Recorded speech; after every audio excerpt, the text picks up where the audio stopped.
Bullet proof গ্লাসের ভিতরে মুমূর্ষু রোগীকে রেখে রেখে তারা চেক করতে চেয়েছে আমেরিকান বিজ্ঞানীরা যে রুহু কোন দিক দিয়ে বেরোয়।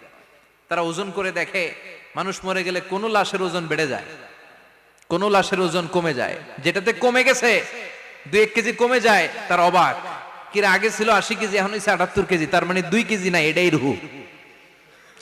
এটাই কি? এটা হচ্ছে গবেষণার ধাপ। অনেকগুলো মডিউল তারা আনে, অনেক মুমূর্ষু রোগীকে গ্লাস ফিটিং করা, ইন্টেনসিভ কেয়ারে রেখে তারা অবজার্ভ করে, আর অক্সিজেন মাস্ক খুলে দিয়ে তারা দেখে যে লোকটা ছটফট করে কিভাবে মরে। মরার আগে ওজন মাপ ছিল 80 কেজি, মরে গেছে পরে আবার ওজন দিয়ে দেখে 78 কেজি। কমছে কয় কেজি?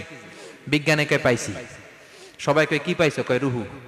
কই পাইলেন? কয় আগে 80 এখন 78, 2 কেজি।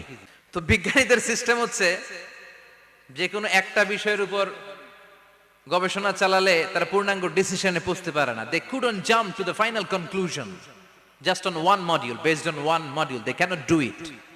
তাদের অনেকগুলো মডিউল আনতে হয়। তারা আবার নমুনা আনলো আরেকটা, মুমূর্ষু রোগী, অক্সিজেন চেম্বার লাগানো, মাস্ক লাগানো, এটা খুলে ফেললে মরে যাবে।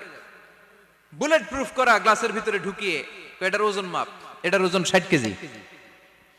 এবার মাস্ক খোল, মাস্ক খুলছে ছটফট ছটফট করে, এটা শেষ। এবার মাপ দেখ, এবার মাইপা দেখা গেছে 63 কেজি। কয় কেজি বাড়ছে? এক একটার এক এক সিস্টেম হইতেছে, কোনোটা কমে, কোনোটা বাড়ে, কোনোটা কিচ্ছু হয় না। সবাই কয় তাইলে আপনি রুহু পাইলেন কই? আগেরটা কম ছিল, মনে করছিলেন 2 কেজি কমছে, ওইটাই রুহু, এখন 3 কেজি বাইরে গেছে, মিলাইবেন কি দিয়া? আল্লাহ ডেকে বলে, গোলাম কিয়ামত পর্যন্ত একটার পর একটা মুমূর্ষু রোগীকে বুলেট প্রুফ গ্লাসের ভেতরে ঢুকাতে পারবি, গবেষণা করতে পারবি, মাগার রুহু খুঁজে পাবি না। চিল্লায় বলেন ঠিক কি না? কারণ এই রুহুর মালিক কে?